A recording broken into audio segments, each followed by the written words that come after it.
عن جد الزبون المقرش ببين. أهلاً وسهلاً. هذا ساوند للأطفال؟ إيه أكيد، هون سمول بات مايتي. وصلتي، أهلا وسهلا. في أخد فكرة شو بتعملوا هون؟ أعمل تور بالساوند، أخد فكرة أكتر؟ هلا أهلا وسهلا. هلأ بنعمل تور وبشرح لك عن كل غرفة شو مميزاتها.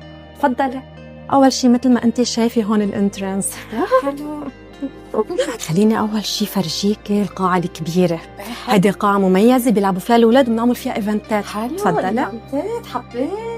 هيدي القاعة كتير مميزة وعنا الأولاد بيعشقوها لأنه صحيح. هون بيطلعوا كل طاقاتهم باللعب. كمان بنعمل فيها إيفنتات. مثل ما انك شايفة هيدي الزاوية مميزة كتير. هيدي زاوية المطالعة. إذا حب الولد يقعد ويقرأ كتاب بيكون عنده أجواء روعة. شو حلو. بالنسبة لإلي هيدي الاريا هي أحلى شي بالمركز. طلعيلي على الجمال والأناقة.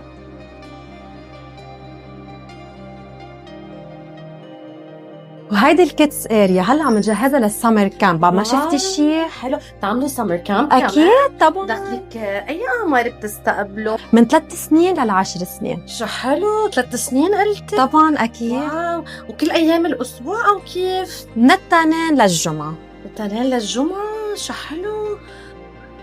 وهيدا الصف المميز اللي اولاد بيكونوا مبسوطين. فعل مميز. واو شو سبيشل. كتير حلو هون. ليش عندكم اكتيفيتيز؟ شو حلو. عبالي انا بدي اقعد هون اولادك كثير حيكون حينبسطوا اكيد الاولاد هون.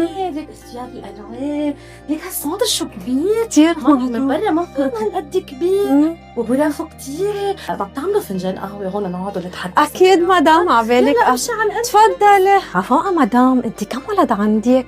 يا حبيبتي انا بعد ما تزوجت. دعيلي. عفوا. يا الله هلا حكي المسنين قال نص ساعة بتضلني قاعدة ناطرة تيجي دوري. شو بدي أعمل بهالنص ساعة؟ شو في هون؟